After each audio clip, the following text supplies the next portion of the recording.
Hey everyone, me Kevin here. A lot of folks have asked about the purpose of the HouseHack IPO, which hopefully there will be two of those. One for mini funds, hopefully in 2024, and then another in the future when HouseHack itself goes public.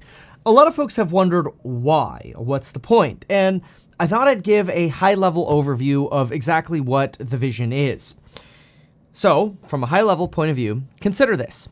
Just 3% of individuals receive rental income from real estate. Well, hence rental income. I mean, I guess you could receive rental income from other things as well, but from real estate, just 3% of Americans actually receive rental income from real estate in the country. With HouseHack, we want to make that number be 90 to 100%. Where everyone in America, whether they're children or quite frankly even foreigners or they're retirees or they're adults who just don't care about dealing with property management, we want to enable everybody to own a slice of America. And that's what HouseHack can do. What we have to do though is we have to build the best landlord first. And that's hard. It is very difficult to stabilize properties with year-long leases, because that's what we do. I don't do month to month, with qualifying tenants, income, credit, and otherwise, who actually pay their bills on time every month. Now, obviously, we can't guarantee that forever people are always going to pay their bills on time every month. I mean, that's the nature of being a landlord, is you have to sort of deal with these things.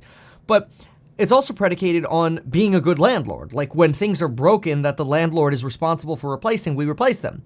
When tenants need help troubleshooting a problem, we help them, we communicate with them. It's a customer service job. The tenant is the customer.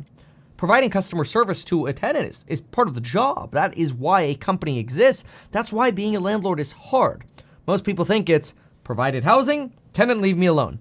It doesn't work that way. That's why, in our opinion, most landlords suck. Most people hate their landlords.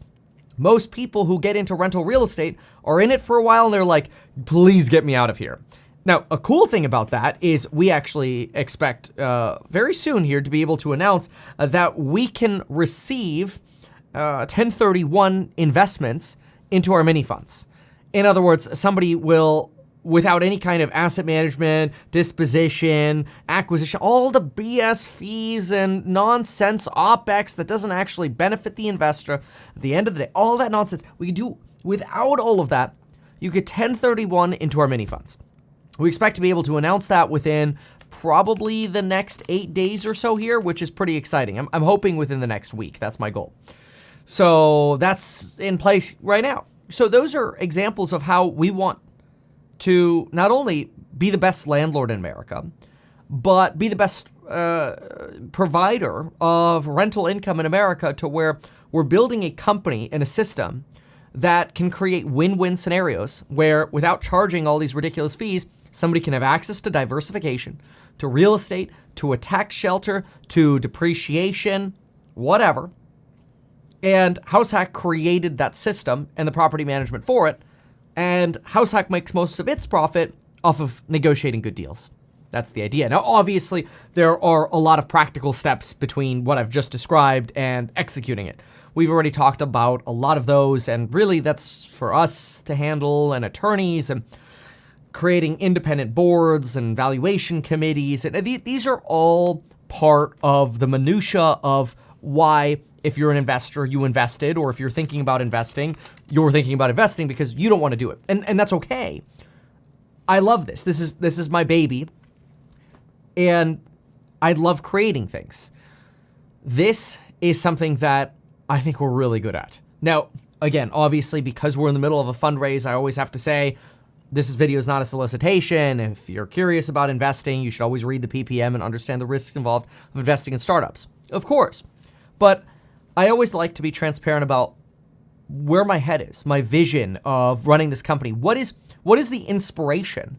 I'm not looking for employees to work at HouseHack to be like, all right, I help collect rent.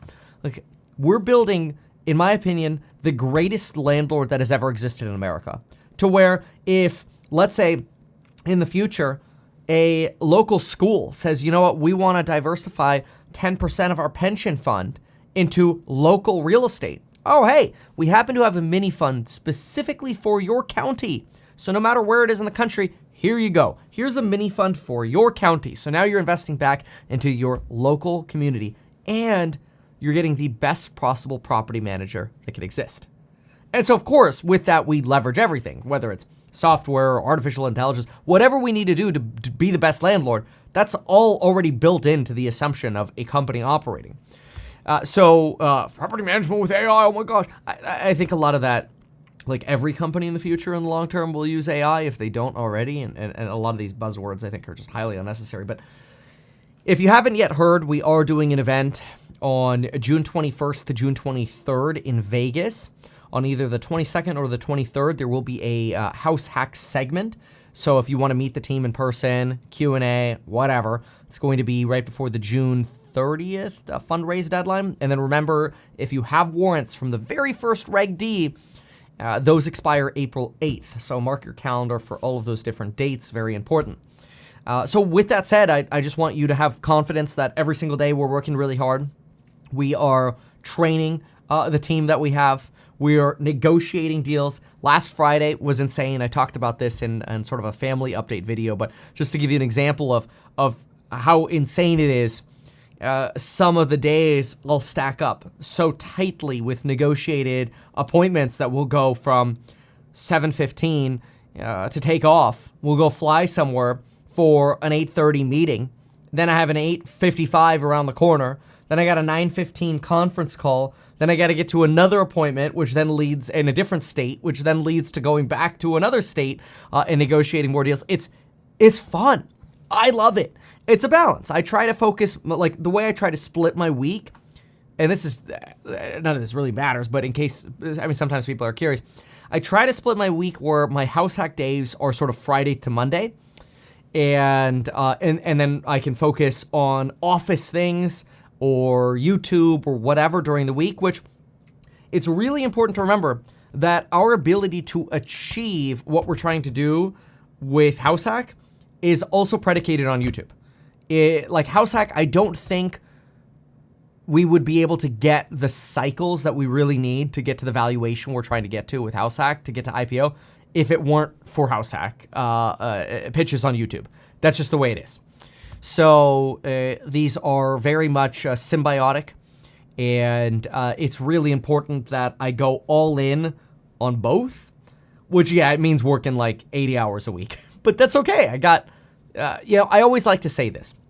You have to figure out how to be efficient with your day, because I love thinking about this.